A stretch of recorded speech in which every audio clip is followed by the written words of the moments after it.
नमस्कार, मेरे YouTube channel पर आपका स्वागत है। आज हम बच्चों को पारिवारिक मूल्यों के संबंध में शिक्षा देना इस विषय पर चर्चा करेंगे और आज की यह चर्चा दैनिक भास्कर उज्जैन के गुरुवार 25 फरवरी 2025 के कॉलम भास्कर खास में प्रकाशित विशेष समाचार पर आधारित है। आपके द्वारा बच्चों को पारिवारिक, सामाजिक और राष्ट्रीय मूल्यों के संबंध में दी जा रही शिक्षा आवश्यकता होने पर पलटकर आपके प्रति उनके व्यवहार का आधार होगी।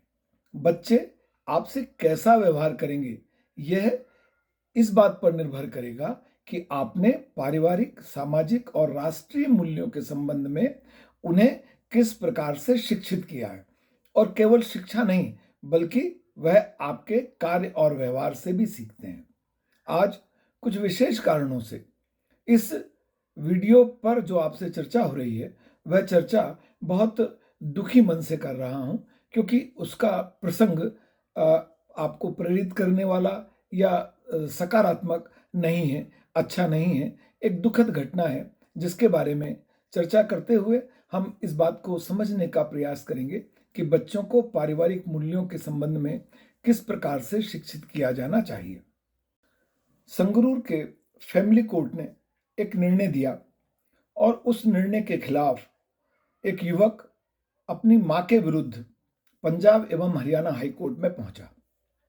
संगरूर फैमिली कोर्ट ने यह निर्णय दिया था कि वह युवक अपनी 77 साल की मां को प्रतिमाह 5,000 रुपया गुजारा भत्ता दे और इसी गुजारा भत्ता देने के आदेश के खिलाफ युवक हाई कोर्ट पहुंचा। वह अपनी मां को गुजारा भत्ता नहीं देना चाहता था।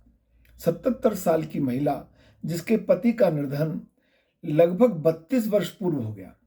परिवार में एक बेटे के अतिरिक्त एक बेटा और एक बेटी, 2 बेटे और एक बेटी हैं। बेटों को पिता की संपत्ति में, जो पिता के पास 50 बीघा जमीन थी, वह मृत्यु के बाद उत्तराधिकार में दोनों बेटों को प्राप्त हो गई। एक बेटे की मृत्यु हो गई और उस एक बेटे की मृत्यु के बाद मां अपनी बेटी के पास जाकर रहने लगी। उसने कुछ कारण होंगे, बेटे का व्यवहार, परिवार का व्यवहार, जो जिंदा दूसरा बेटा रह गया था, तो उसने ये निर्णय लिया कि वह अपनी बेटी के पास जाकर रहेगी और उसने अपने जो जीवित बेटा रह गया था, दूसरा बेटा, उससे गुजारा भत्ता की मांग की। जब बेटे ने नहीं दिया तो मां कोर्ट गई और संगरूर कोर्ट ने 5,000 रुपए प्रति माह देने का आदेश दिया। बेटा गुजारा भत्ता नहीं देना चाहता था और इसलिए वह इस निर्णय के खिलाफ हाई कोर्ट गया और हाई कोर्ट से यह मांग की कि उसे गुजारा भत्ता न देने का अधिकार दिया जाए।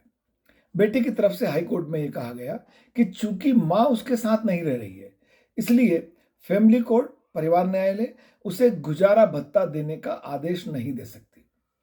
हाई कोर्ट ने अपनी सुनवाई के बाद इस पूरे प्रकरण को बहुत दुर्भाग्यपूर्ण मामला बताया। हाई कोर्ट ने कहा कि इस प्रकरण ने उनकी अंतर आत्मा को झकझोर कर रख दिया है। बुजुर्ग के पास, उस बुजुर्ग महिला के पास आय का कोई स्रोत नहीं है। बेटों ने पिता की संपत्ति में उत्तराधिकार प्राप्त कर लिया है, संपत्ति उनके नाम है और उस संपत्ति से वह अपना जीवन निर्वाह कर रहे हैं, पर वह गुजारा भत्ता नहीं देना चाहते। हाईकोर्ट ने कहा कि यह तर्क समझ से परे है और हाईकोर्ट ने बेटे की याचिका को खारिज करते हुए केवल खारिज नहीं किया, बल्कि कहा ना कि अंतरात्मा को झकझोर दिया। इसलिए उन्होंने बेटे पर 50,000 रुपए का जुर्माना लगाया और मां को प्रतिमाह 5,000 रुपए गुजारा भत्ता देने का आदेश दिया। हाईकोर्ट ने याचिका को कलयुग का उत्कृष्ट उदाहरण कहा। विचारणीय प्रश्न है, पारिवारिक मामलों में हाईकोर्ट को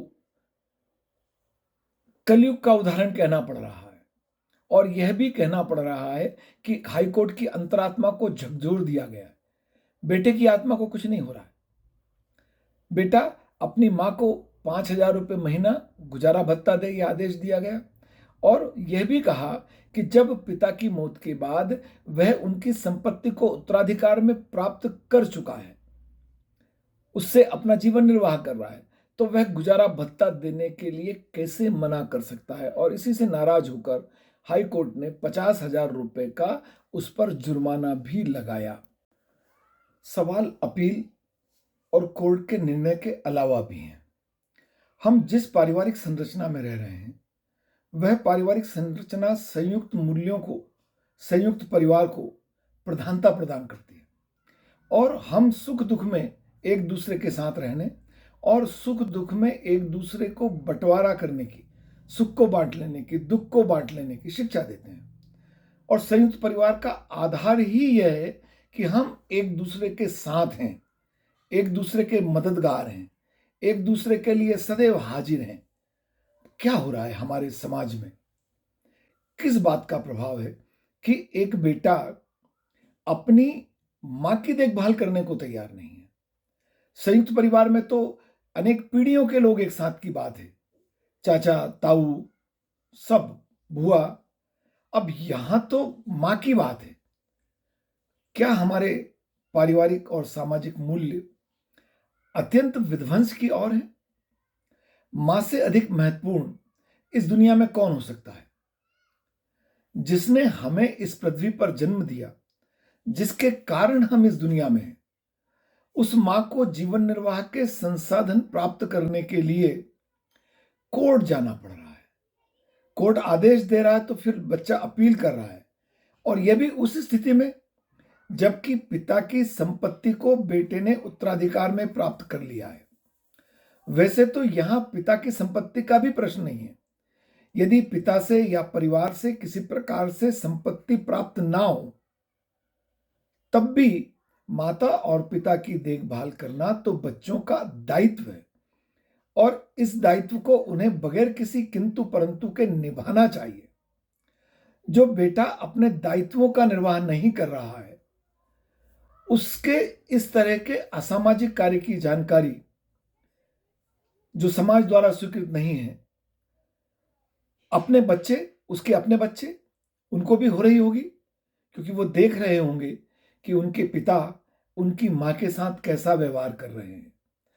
अब कैसे वह ये जो पिता है, जो मां के साथ व्यवहार कर रहा है, वो कैसे ये उम्मीद कर सकता है कि वो हमेशा जवान रहेगा?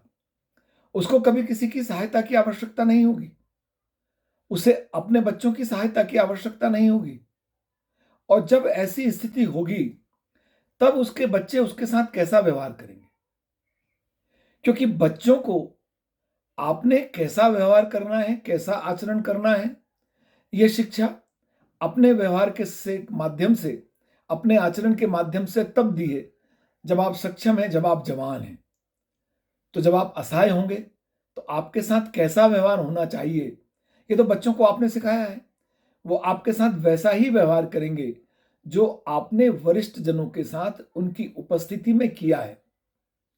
आपने बच्चों को सेवा, सहिष्णुता, त्याग, प्रेम, स्नेह की शिक्षा नहीं दी, तो फिर ध्यान रखिए, आपके द्वारा किए गए कार्यों पर आपके समाज की, आपके परिवार की नजर तो है, पर आपके बच्चों की बहुत गहरी नजर है। वह बच्चे केवल आपके बोलने और बताने से नहीं सीखते, ज्यादा वह आपके व्यवहार से सीखते हैं कि आप किस परिस्थिति में अपने परिवार के प्रति, अपने समाज के प्रति, अपने राष्ट्र के प्रति कैसा व्यवहार कर रहे हैं। आप बोलेंगे कुछ भी, उससे कुछ नहीं होने वाला। आपका व्यवहार उन बच्चों को सिखाएगा और ज्यादा सिखाएगा, और बच्चे जो आपके व्यवहार से सीखेंगे वैसा ही व्यवहार करेंगे। इसलिए सावधान रहिए, अपने पारिवारिक और सामाजिक राष्ट्रीय दायित्वों से मुंह मत मोड़िए, क्योंकि शिक्षा और व्यवहार के माध्यम से परिवार, समाज और राष्ट्र के संबंध में दायित्व निर्वाह की जो शिक्षा, जो प्रेरणा आपने अपने बच्चों को दी है, आवश्यकता होने पर वह बच्चों के माध्यम से आपको वैसी ही वापस प्राप्त होने वाली है। मैं समझता हूं कि यह वीडियो में मैंने उस भास्कर खास में प्रकाशित समाचार के संबंध में अपने शब्दों में, अपनी प्रतिक्रिया में आपसे कुछ बात की है। हो सकता है आपको पसंद आए, आपको नापसंद आए, पर मुझे नहीं लगता कि इसमें कोई नापसंद आने वाली बात है। यदि आप मेरे चैनल पर नए हैं तो मैं आपसे चैनल को सब्सक्राइब करने का अनुरोध करता हूं। मेरे इस चैनल पर समाजशास्त्र विषय के अतिरिक्त पारिवारिक, सामाजिक और राष्ट्रीय महत्व के, शैक्षणिक महत्व के, प्रेरणात्मक प्रसंगों के वीडियो देखने में आते हैं। यह प्रेरणात्मक प्रसंग से वीडियो है, ऐसा मेरा मानना है। आपको प्रेरित करेगा सकारात्मक कार्य करने के लिए, ऐसा मेरा विश्वास है। आपका बहुत धन्यवाद।